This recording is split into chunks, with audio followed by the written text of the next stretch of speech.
Assalamualaikum warahmatullahi wabarakatuh. Kami akan menjelaskan mengenai manajemen modal kerja yang beranggotakan 1. Veronita Sukmawati, 2. Eviana Lailatul Hasanah, 3. Bella Aprilia, 4. Aprilia Fatimatu Zuhro, 5. Samrotul Hasanah, 6. Winda Lestari, 7. Naimatu Rizky Putri Solihah, 8. Imraatul Ilutfiah, 9. Widiatmini, dan yang terakhir saya sendiri, Sri Rahayu Handayani. Saya akan menjelaskan mengenai pengertian modal kerja. Yang pertama, menurut Jarwanto, yaitu berhubungan dengan keseluruhan dana yang digunakan selama periode akuntansi tertentu yang dimaksudkan untuk menghasilkan pendapatan untuk periode akuntansi yang bersangkutan. Yang kedua, pengertian menurut Weston dan Brigham, yaitu modal kerja adalah investasi perusahaan pada aktiva jangka pendek seperti kas, sekuritas yang mudah dipasarkan, piutang usaha, dan persediaan. Dan yang terakhir, pengertian menurut Munawir, yaitu modal kerja adalah kelebihan nilai aktiva yang dimiliki perusahaan terhadap seluruh hutang-hutangnya. Ada beberapa konsep modal kerja. Yang pertama, konsep kuantitatif. Konsep ini mendasarkan pada kuantitas dari dana yang tertanam dalam unsur-unsur aktiva lancar, di mana aktiva ini merupakan aktiva yang sekali berputar kembali dalam bentuk semula atau aktiva yang tertanam di dalamnya akan dapat bebas lagi dalam waktu pendek. Yang kedua, konsep kualitatif. Modal kerja menurut ini adalah sebagian dari aktiva lancar yang benar-benar digunakan untuk membiayai operasi perusahaan tanpa mengganggu kualitasnya, yaitu yang merupakan kelebihan aktiva lancar di atas utang lancarnya.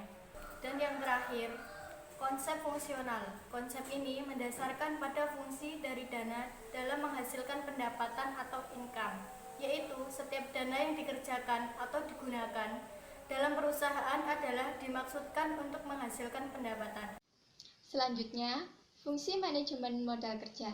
Yang pertama, memaksimalkan nilai perusahaan dengan mengelola aktiva lancar, sehingga tingkat pengembalian investasi marginal sama atau lebih besar dari biaya modal yang digunakan untuk membiayai aktiva-aktiva tersebut.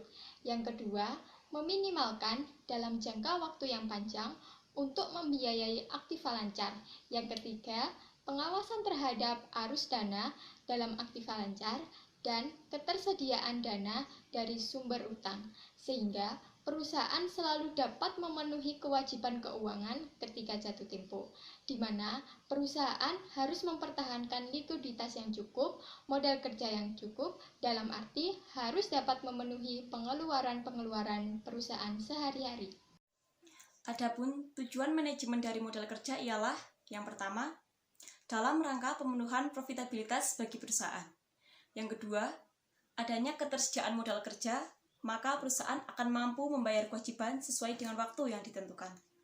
Yang ketiga, bila rasio keuangan menunjukkan tren positif, maka perusahaan dapat memperoleh suntikan dana dari kreditor. Yang keempat, untuk mengoptimalkan aktiva lancar dalam peningkatan penjualan dan profit.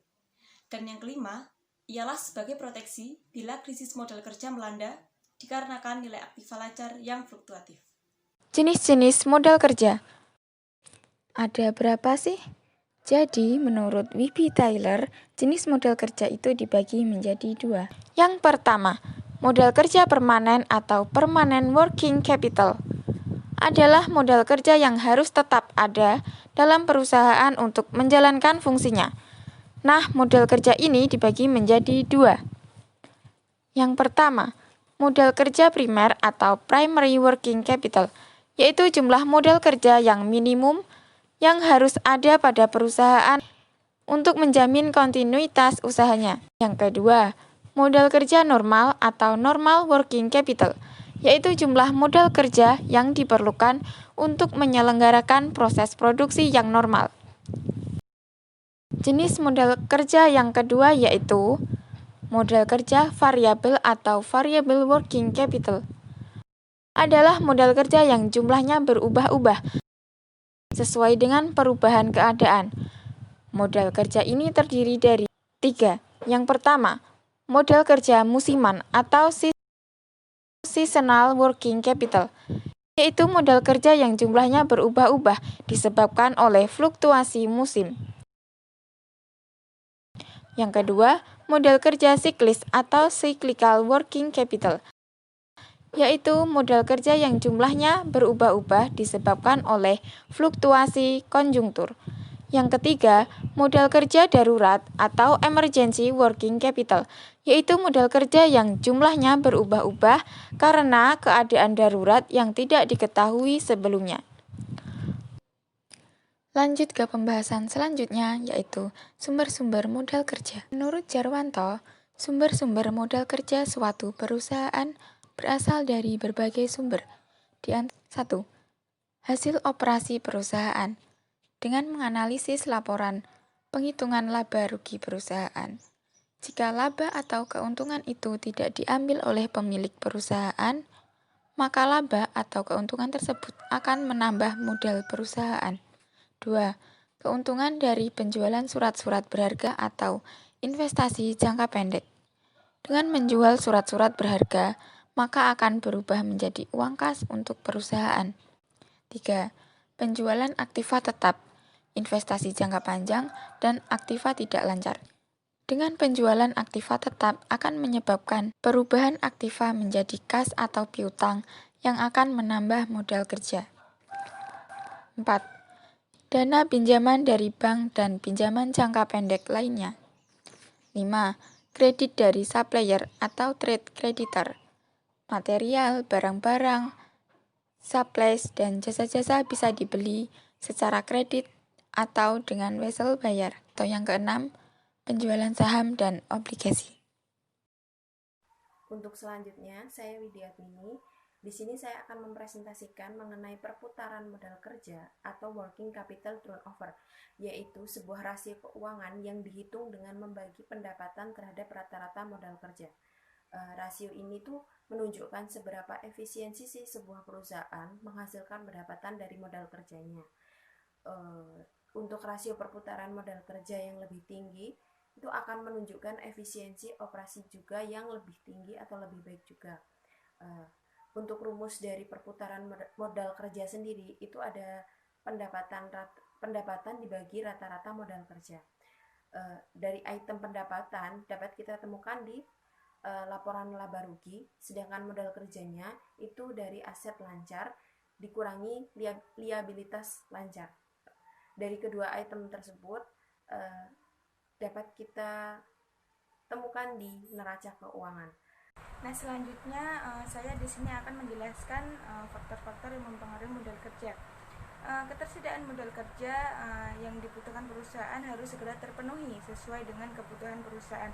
Namun terkadang untuk memenuhi kebutuhan modal kerja seperti yang diinginkan tidaklah mudah. Hal ini disebabkan terpenuhi tidaknya kebutuhan modal kerja sangat tergantung kepada berbagai faktor yang mempengaruhinya. Oleh karena itu, pihak manajemen dalam menjalankan kegiatan operasi perusahaan, terutama dalam upaya pemenuhan modal kerja, harus selalu memperhatikan faktor-faktor tersebut. Dalam praktiknya terdapat beberapa faktor yang mempengaruhi modal kerja.